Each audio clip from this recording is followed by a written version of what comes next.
Hello everyone, my name is Isabella Joy Joseph with my student ID 22007192 and with my another member Chan Vivan. So for this project, we focus on a medium-sized digital bank in Malaysia and applied the ISO or IEC 27001 framework.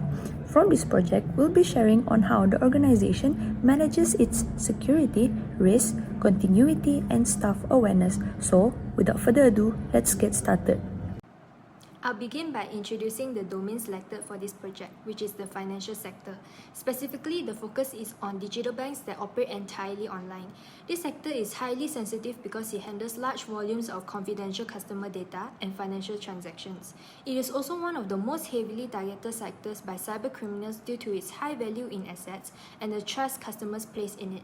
This makes it a very strong candidate for implementing a comprehensive information security program. The organization in this case is a medium-sized digital bank based in Malaysia.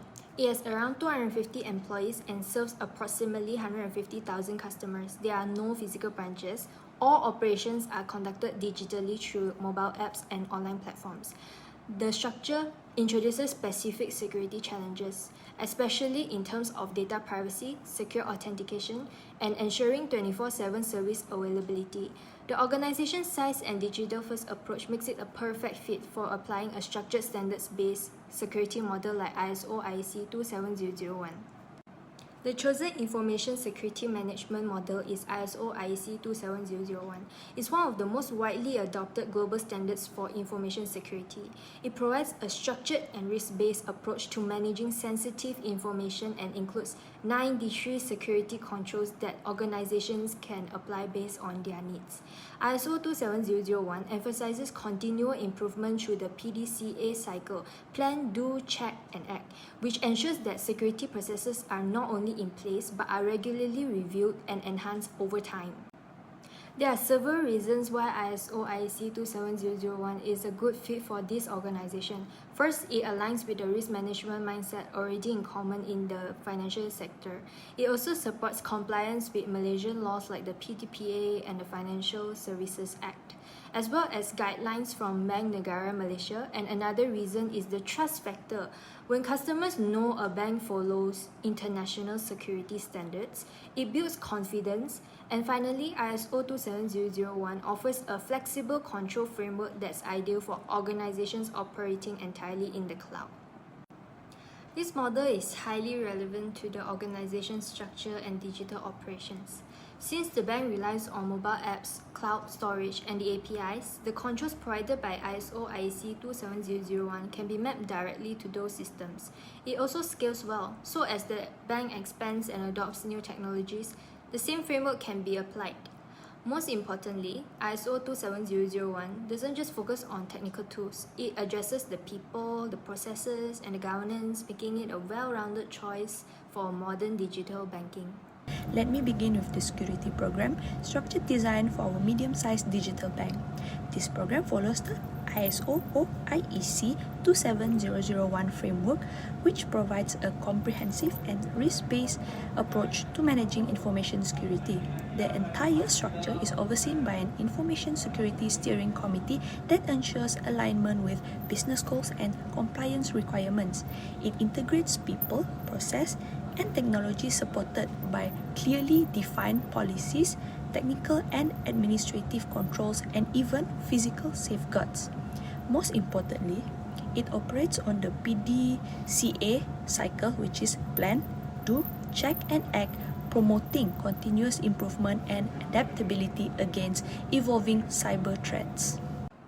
So moving on to the first policy, which is the acceptable use policy, which defines what employees are allowed and not allowed to do with the organization's digital resources. It covers things like accessing only approved websites, not installing unauthorized software, and not using work devices for personal gain. It outlines consequences of the violations and sets clear expectations and reduces risk from human error or carelessness, which remains a major source of security incidents in any organization. The second policy is password policy, which focuses on enforcing strong password hygiene. For example, password must be at least 12 characters long and include uppercase, lowercase, numbers, and symbols. Multi-factor authentication is required for high-risk systems. Password must also be changed every 90 days, and default password must be updated immediately. By applying these rules, we significantly lower the risk of brute force attacks and account compromises, especially in a digital bank where user accounts are the primary point of access. The third policy is the access control policy, which ensures that users only have access to the information that they need to do their jobs. It implements the least privilege principle and includes immediate revocation of access when someone leaves the company or changes roles. High privilege accounts like system administrators are closely monitored. This prevents insider threats and limits the potential impact of a compromised account. In a financial environment, this is especially important to protect sensitive systems like payment gateways and transaction logs. Next is risk management, which is a core component for ISO or IEC 27001, which I have mentioned earlier. We follow a structured process, begins with identifying the organization's critical assets like customer databases, payment system, and mobile apps. Then, we identify potential threats such as phishing attacks, insider misuse, or system vulnerabilities. Each risk is assessed by evaluating its likelihood and impact, helping us to determine the overall risk level. From there, we select appropriate control measures from ISO 27001 Annex A to reduce this risk. Lastly, risk reviews are conducted periodically to ensure new and emerging threats are properly addressed. The risk rating worksheet helps us prioritize risk by assigning numerical values to their likelihood and impact. This allows us to calculate a risk score and determine whether it's low, medium, or high. For example, the customer database is considered high risk due to its vulnerability to phishing, while the mobile app and payment system are also rated high due to the exposure to public access. Controls like multi-factor authentication, secure coding practices, and access logging are applied to reduce this risk. This structured method supports smart resources allocation and ensure we are focusing on the most critical issues. The Threat Vulnerability Asset or TVA worksheet builds on the risk analysis by connecting specific threats to vulnerabilities in key systems. For example, a lack of staff awareness makes the customer database vulnerable to phishing. Similarly, the mobile app could be exploited due to insecure coding practices. By identifying these combinations, we can apply targeted controls like training, secure development practices, and role-based access control. This worksheet strengthens our security strategy by addressing weak points directly and minimizing potential attack paths. I'll be moving on to the Business Continuity Planning or BCP. This ensures that the organization can continue operations during and after disruptions like cyber threats or system failures. A comprehensive business impact analysis identifies the most critical services such as mobile banking and customer support. We define recovery objectives. Our recovery time objective is 4 hours, while the recovery point objective is 1 hour. To meet these targets, we implement daily encrypted cloud backups and ensure staff can work remotely via secure access. A crisis communication plan is also in place with pre-drafted templates for various scenarios. Finally, we test our BCP annually through drills and revise it based on any incidents or lesson learned. The purpose of the incident response plan is to detect, respond to, and recover from security incidents quickly and effectively. The scope includes all employee, system, and third parties involved in a data handling. Without a proper incident response plan, even a small breach could escalate and cause financial or reputational damage. This plan helps contain incidents before they spread and supports timely communication to affected parties.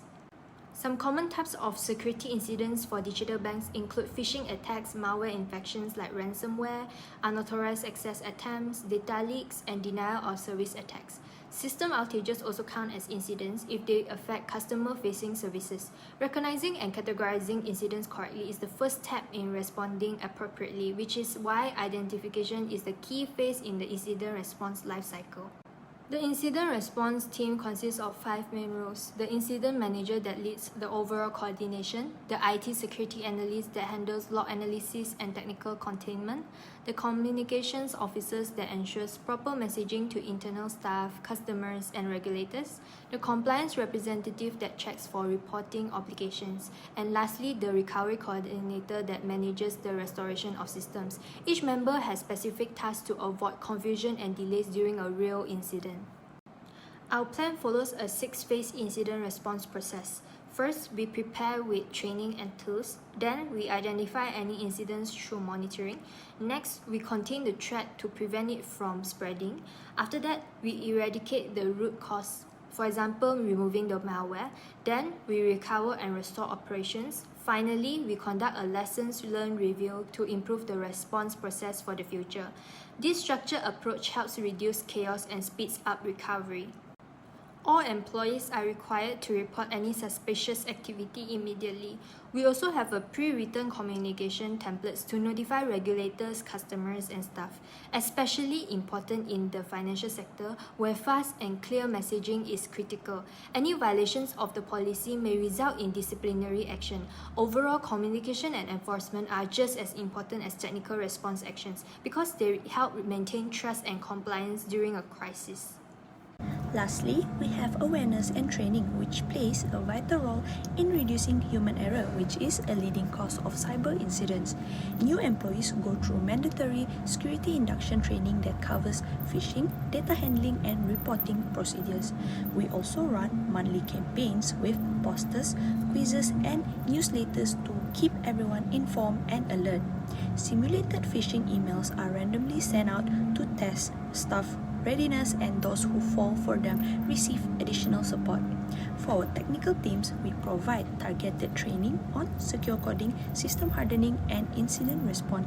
Altogether, this effort helps build a culture of cybersecurity awareness and protective defense.